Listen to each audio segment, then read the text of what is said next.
Hi, guys. So I'm here with a very special guest today. She's a good friend of mine, and she's actually from Germany. And since we're talking about Germany, I thought, what better way to get to know Germany than through my friend? So this is Mrs. DeSalvo. Hi. Hallo. So Mrs. DeSalvo has been here in the United States for a long time, but she goes back to Germany very frequently. Her family still lives there. And how old were you when you came to America to live here permanently? 19. 19. Okay, we're not going to 19. say your age because we don't, ladies don't do Nope. that. So it's been a while, but almost 20 years in Germany, that's a long time. That's most of, half your life. So Yeah, more than half my life here. yeah. So tell me a little bit, Mrs. DeSalvo, about where you grew up and what it was like. Okay, so where I grew up is right behind me.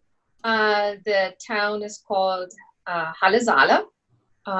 It's like a good medium-sized town where I grew up. It's not like New York City, but it's a pretty good size.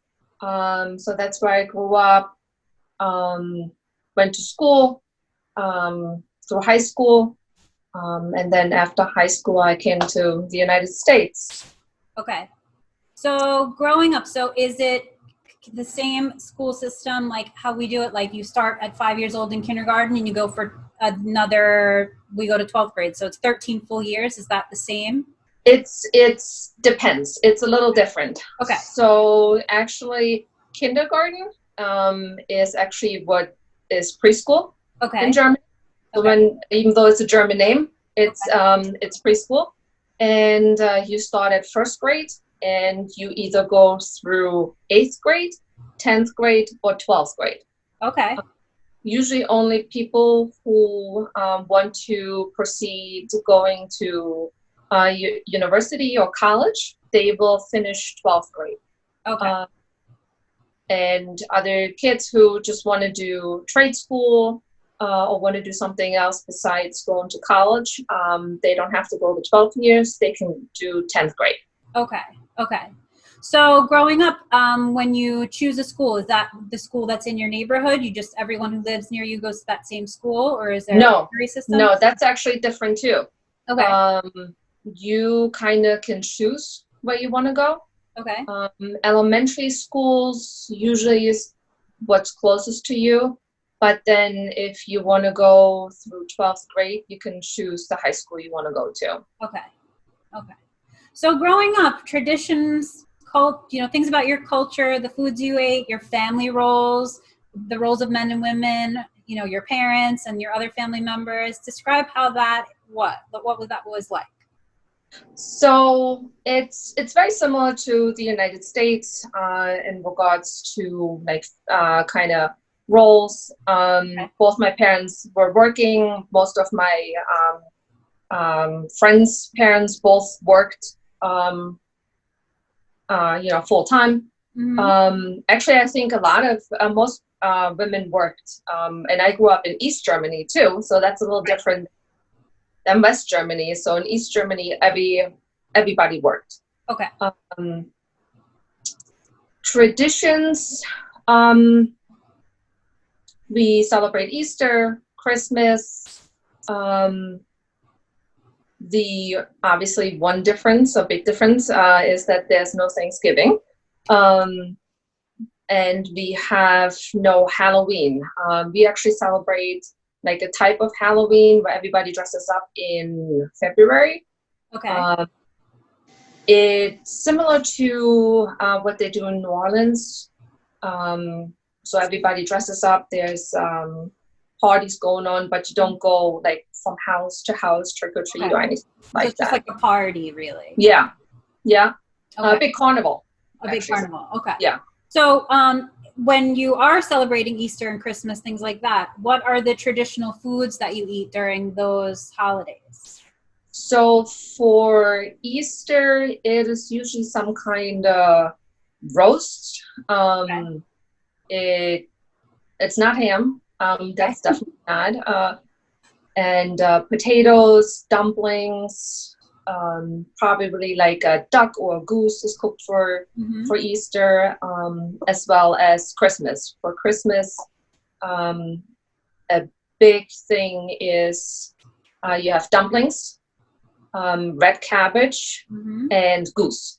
Okay. That's very traditional Christmas dinner. That's their bird. Their poultry is a goose. Yes. Some people here in the United States also eat, but not as much as a turkey, say. Yeah. Okay.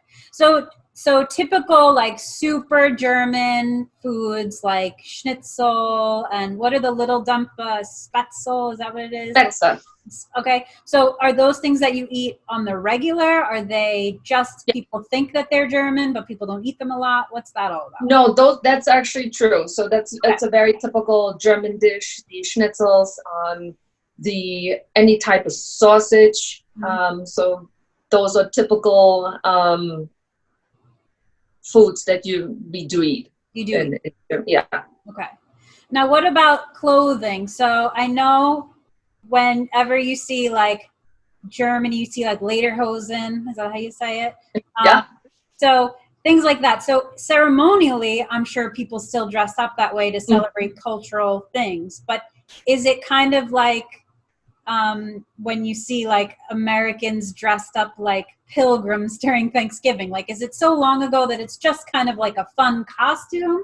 Or are there groups and bands that actually have their own like lederhosen with like and they wear them for getting married or something like that? Kind of like how some people get married in kilts in different parts of the world. Like, would someone get married in lederhosen, or is it just a festival costume? It's really just for costume, or if there's like a traditional festival going on. Right. So it's a kitschy, fun thing, just like it used to be. Yes. Okay. And certain parts of Germany definitely wear them. They might wear them for a festivity, family festivities.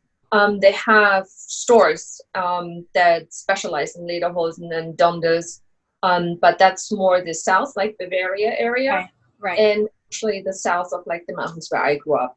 Okay. Where I grew up, it really wasn't that much. So where you grew up, what was the weather like? Was it the same as here? Is it different? It's very similar. It doesn't, it used to not quite get as hot and humid. The last couple of years, the weather seemed to be changing. But growing up, it didn't quite get as hot, definitely not humid, and the winters are a little milder. Okay. And not that much snow, but it can get cold and snowy. So it's very similar. The biggest thing that I've noticed coming to the United States is during the summertime, the sun doesn't go down or doesn't set. It doesn't get dark until 11 o'clock at night. Oh, wow. Yeah. So that's a big difference. Yeah. No, that's a really big difference. So with that much extra sunlight and things like that, are there more outdoors activities that people do? What are the most hobbies that people have in terms of leisure and things to do outside? I think, as you kind of probably can see in the background too. Oh no, wrong way. Back there.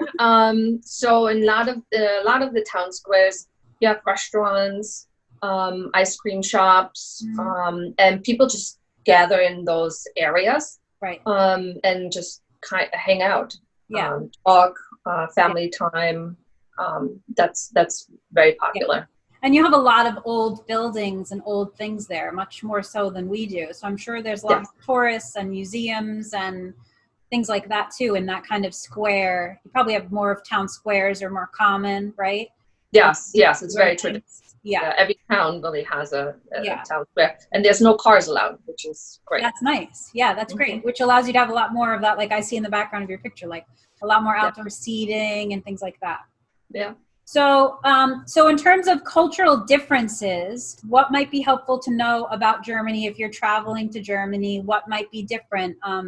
Do you shake hands the same way? Do you hold doors open for ladies the same way? Are there certain terms or things that you don't do? Are you allowed to smoke inside? Like, what are the differences and the similarities? So it's very similar. Okay. I think one of the biggest things you shake hands, but a lot of Germans actually hug. We're huggers. Okay. So if you Not know right somebody, now, probably, but so if you know somebody very well, if you greet somebody, a family member, you give big hugs. If it's, more like a stranger, you shake hands the same way Americans do. Do you do the kiss thing, like that type of thing, or is it a hug?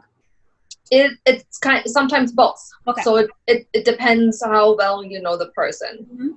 But it's more the hug. Like the kissing, I think, is more an American gesture. Right. Open doors, actually, Americans are a little friendlier that way, and Even in New York. Even in New York, yes, I know it's hard to believe. Yeah, it's hard to believe. But even my parents always say when they come visit, and she's like, "Oh, New Yorkers are so friendly, so helpful. Germans are not. If they don't know you, then they hold back a little more. Okay. So until they not feel you out, like have to trust you first before they. Yes. Okay. Yeah. Yes. And so if you ask a German, how are you? They will tell you how they are. They'll be honest about it. Yes. Okay. It's not just because I know it's a very New York thing or a very American thing. Hi, how are you? Right. But if you say this in Germany, then you're really asking for a conversation, a true conversation. Okay. So that's one big thing. Okay, so if you were to meet someone and they were having a bad day and they told you so, then you shouldn't get offended. You should just be like, oh, I'm sorry to hear. Yes. And kind of move on. It has nothing to do with you. They're not being rude.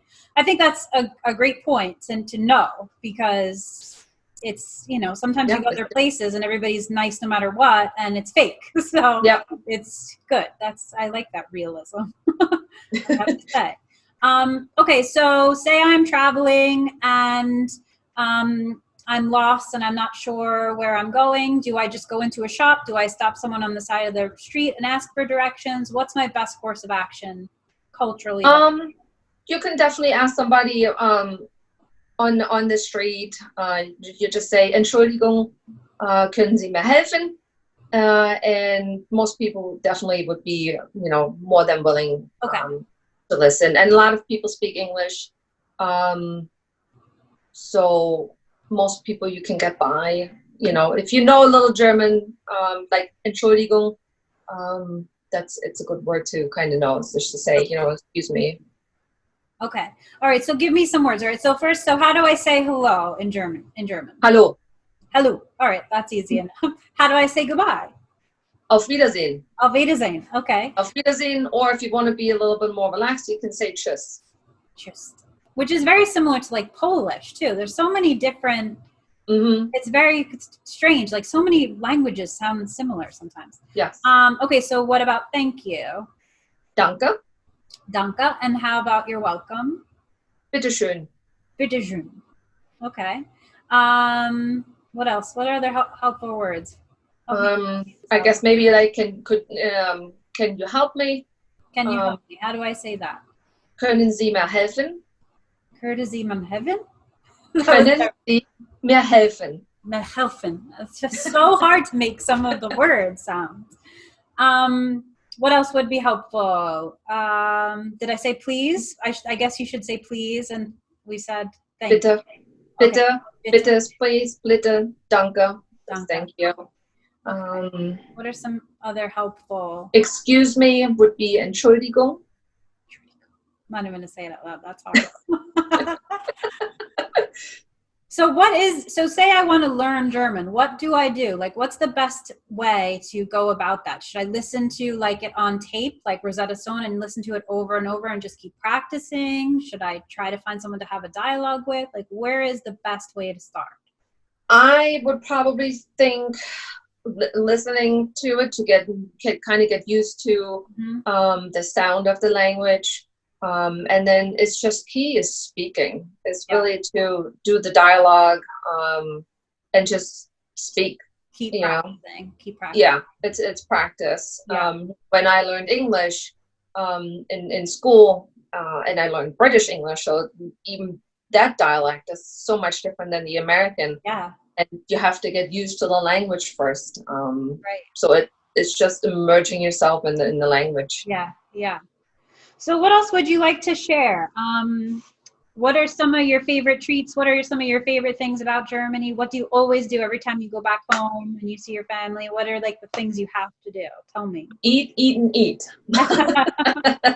That's one thing. I do miss my breads. Yeah. You know, the German breakfast, that's definitely very different than I would say an American breakfast. It's a lot of rolls and breads and. And how come Germans are so thin? Like, what is it? Because they walk a lot and they're outside a lot and they're not driving in their cars? Like, how do they eat all of that bread?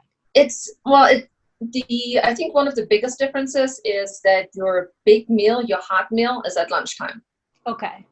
And then for dinner, you only have a sandwich. Okay.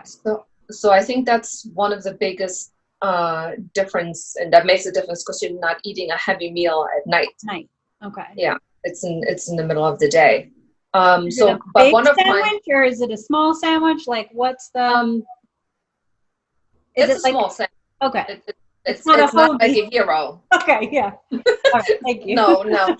It's usually just like a piece of a slice of bread or two. Mm-hmm. And then you have put cheese on it, cold cuts, like salami or something like that.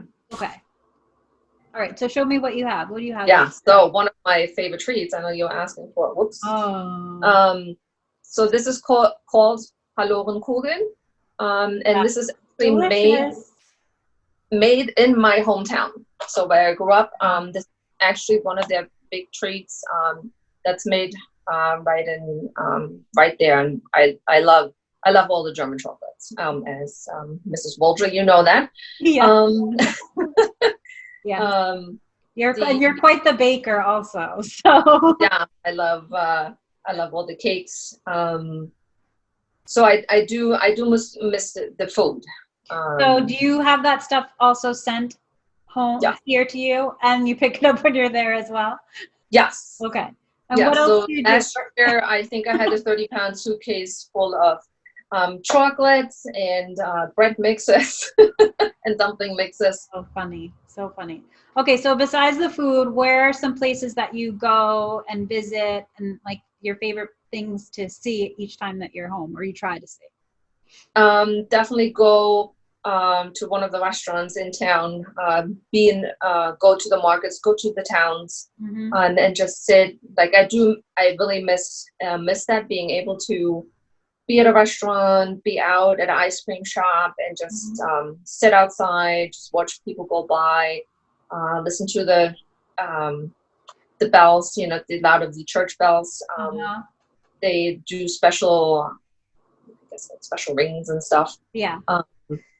So it sounds like home. You have your native language around you. You have the sounds around you, all the smells that are like home. And so there, you're just like, that it's all happening at once. And then, you know, we have to drive on the Autobahn for my husband. So that's a big thing. Tell us what that is. What's that? Tell us what the Autobahn is. I don't think my students know. Yes, so the Autobahn is a big highway system in Germany. It's kind of like the interstate system, but a lot of places you can go unlimited speed. So there is no speed limit.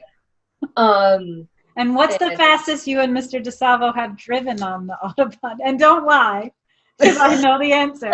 Well, it's legal, so it's okay. Yes. I think it was 143 miles an hour. Crazy. It was, yes. It was. I know. I remember you were afraid. Yes, and I usually don't get scared in speed, but those speeds definitely you can. Yeah, it's quick. Yes. But and I should say that Mr. DeSalvo is into very fancy, fast cars. So they're not doing that in the Toyota Corolla, you guys. No. So they're in a race car. Let's just say that. Yeah, absolutely. And then I just love to go kind of visit back, like where I used to go for vacation growing up. Like last year when we went visiting back home, we went to like a small mountain range. So we like to do trips like that, kind of see the countryside. So like some hikes and some time outside, things like that. Yeah. Super fun. So what side of so do you drive on the same side of the street as here in the United States and Germany? Yeah. Yes. Because a lot of people will buy their cars in Germany and drive them around and then have them shipped here. So my phone is talking. That's a lot of people do that. Like I know even my cousin, his first BMW, he bought it in Germany, drove it around, and had it shipped here. Oh wow. The States, So I think that's getting more common. Yeah. But they're actually more expensive in Germany. I know, it's strange. But I guess if you're getting like a specialty one that, I don't know. And then you see that's why a lot of times you'll see here in the States, you'll see they'll have the longer license plates on the front of the car, because I guess they have them there and then they came here and they keep that plate with the US plate too. I have some of those. Yeah, I have some of those too. Yeah. It goes specific actually by towns. So it's not statewide. It actually goes by towns. By towns. Mm-hmm. That's cool. Okay, so anything else in terms of economic differences or anything about how you grew up in terms of, we talked about school, but what about like healthcare or things, cultural things that might be different than here, like, or might be the same? For example, like, are German people very materialistic? Do they have a lot of tech and a lot of fancy cars and fancy houses? Does everybody rent? Do most people buy? Do they live closer together, or big houses with bigger yards? Like, what's that like? So it depends on really where you grow up. So and it also, my background is a little different because, like I said, I grew up actually in East German times, so that was a socialist state. So that was very different because everything was very small. Most people rented. Most people didn't own homes. Okay.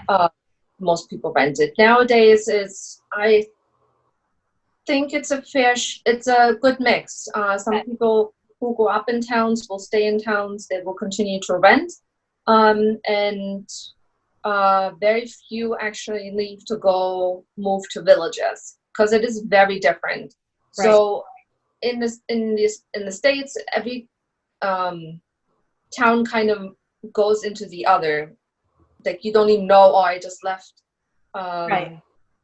Yeah, like you could live in, like where I am in East Mauritius, I am so close to Eastport, and like the people across the street from me have beach rights that I don't have for a different town. And so it's like they're my neighbor right across the street, but we're right on a line and you don't even know it. So in Germany, that's a lot different. So everything is very like clearly separated and marked as such, like in one town. There's big yellow signs when you come in from one town to the next town, and then there's a lot of what's called like villages. So it's small, really small places, and that everybody rents. Everybody has their own house there. Right. But it's nothing crazy mansions. Are the houses close together, or are they more like row houses? Do they have a bigger yard or a smaller garden usually? Usually bigger properties. Okay. So you usually have a bigger property. Not everybody's like right on top of each other. And do a lot of people garden outside or keep animals or anything like that? Like is that more common than here? I mean, I know here like chickens are starting to get very popular now here in the States. Sorry. Go ahead. So when I grew up, it was actually still very, very big with that you raised your own animals. Okay. Where my mom grew up in the village. I remember as a little girl going to my grandma's house and they had chickens. So you got your eggs from the chickens. They had rabbits, actually also rabbits. So that's a big thing growing up we used to have. They're for eating, not for... Yes. Yeah. Okay. Yes. And then usually a lot of the villages, they had one person who had cows and pigs. So that was big. That's changed a little bit. Like everything's I guess, becoming a little bit more like Americanized, where not a lot of people are have those things anymore. Right. And they more depend on buying it than raising it themselves. Right. And I'm sure, like here, there's starting to probably be a wave of folks who are bringing it back from like their grandparents and things like that, because it was something they did traditionally. And I think like even here, people are starting to value more smaller, farm-raised, locally grown sort of thing. So I'm sure it will have a resurgence of some kind, just like we are here, and probably quicker because it wasn't that long ago, you know, talking 2 generations, not even, you know. Right. So that's very interesting. And so if it's a social state, so everyone is on the same kind of health care. Yes. Everybody's on the same health care. It's supported by the state. You can choose to have private insurance as well. But most people, it's social. It's provided by the state. And so growing up that way, did you have a lot of freedoms in terms of the things you could buy, in terms of cars and things that you wanted, or was it kind of no? So, well, again, like I can only speak from the East German side, so that was definitely very different. You didn't